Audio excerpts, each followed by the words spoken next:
Emmanuel Rion, je suis meilleur ouvrier de France glacier 2000 et champion du monde de pâtisserie 1999. Mon parcours personnel, en fait, c'est un parcours assez classique. Donc, début sur un CAP pâtissier chocolatier glacier, ensuite un BTM, pareil, pâtissier chocolatier glacier, et après j'ai participé à 26 concours à peu près. Donc, voilà, ça va du champion de France de sculpture sur glace jusqu'après champion du monde de pâtisserie et meilleur ouvrier de France glacier. Le titre de meilleur ouvrier de France, en fait, c'est vraiment une reconnaissance dans la profession.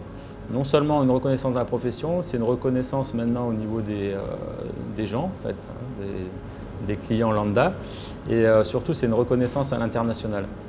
Donc le titre de meilleur ouvrier de France m'a permis de voyager depuis 2000. Au fait, je fais à peu près 8 pays par an. Une glace à Paris, au fait, c'est une idée qu'on a eue avec mon associé, donc Olivier Ménard, il y a à peu près 15 ans. Et on était tous les deux professeurs dans une école pour professionnels, donc on voyageait beaucoup et on s'est dit pourquoi on ne montrait pas notre marque à nous. Le concept d'une glace à Paris, même si j'aime pas le mot concept, c'est vraiment tout autour de la glace.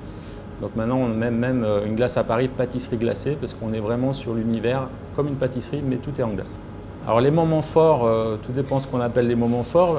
Il y a beaucoup de stress au départ parce qu'il faut tout mettre en place et c'est vrai qu'on n'a pas forcément la formation, on a la formation professionnelle mais on n'a pas forcément une formation d'entreprendre. La réussite d'une installation pro, déjà il faut être de bons professionnels, il faut connaître son métier et ensuite il faut avoir des bons partenaires au niveau de la banque. Et c'est vrai que le Crédit Agricole nous a fait confiance du départ et nous suit dans le développement et ça c'est vraiment quelque chose de très positif pour nous. Les prochains défis pour une glace à Paris, ce serait d'ouvrir d'autres boutiques sur Paris bien sûr, mais aussi d'un développement international. Alors pour un jeune qui envisage de se lancer dans l'aventure du meilleur ouvrier de France, c'est pas de se dire on va le préparer juste un an avant, c'est du début où on rentre dans le métier ou 2-3 ans après, il faut vraiment avoir cette philosophie de vie de dire tout ce que je fais chaque jour c'est en vue du titre de meilleur ouvrier de France.